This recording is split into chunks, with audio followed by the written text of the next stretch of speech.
Ladies and gents, good morning.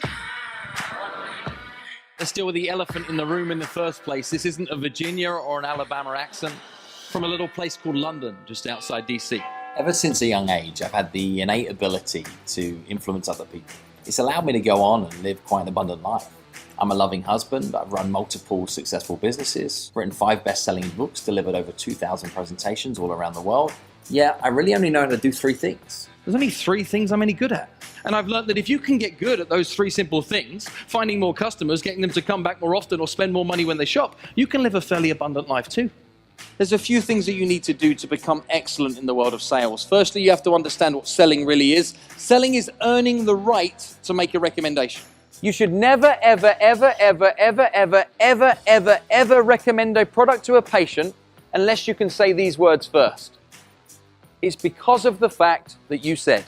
For those reasons we recommend. This makes sense, yes or yes? Because in today's marketplace, if you always do what you've always done, then what happens is somebody does it slightly better, slightly quicker, slightly cheaper, and comes up and picks your pocket. The rule is thus: nobody wants to do business with miserable gits. They don't. And I know you're all dead happy people, right? You're always dead happy. I mean, this is forever. Everybody's happy here. Everybody's happy, I get it.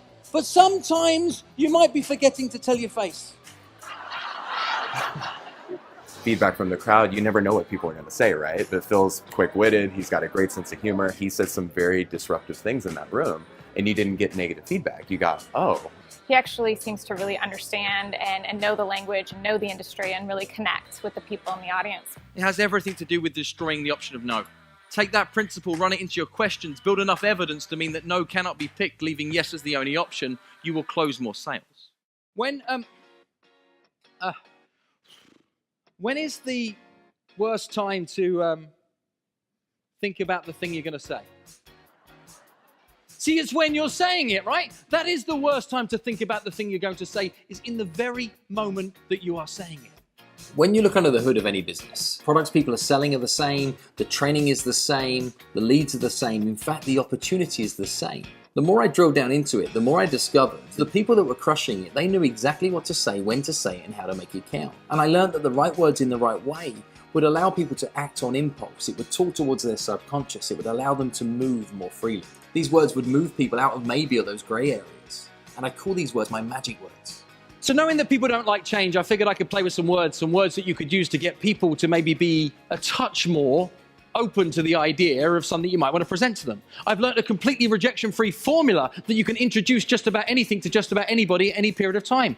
Questions create conversations, conversations build relationships, relationships create opportunities, opportunities lead to sales. Successful selling is all about maintaining control of a conversation. And it's the person who is asking the questions that's in control. Taking a few simple magic words, you can lead somebody through some carefully crafted questions. You can help them reach the conclusion that is the right one for them. In every single marketplace, in every single industry, all across the land, there are people selling what is seeming to be the exact same thing for demonstrably different prices. What is the difference in all of those scenarios? The experience, the presentation, is everything that sits around it.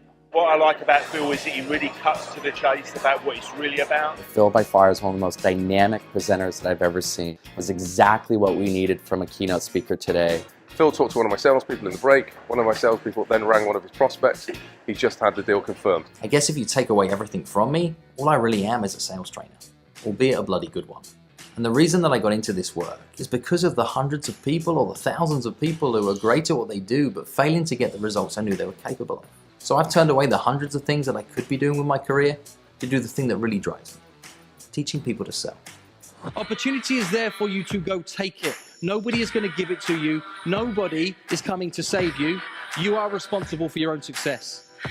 So ladies and gentlemen, my name is Phil Jones. It's been a huge pleasure to serve you. I wish you all the success in the world you're prepared to work for.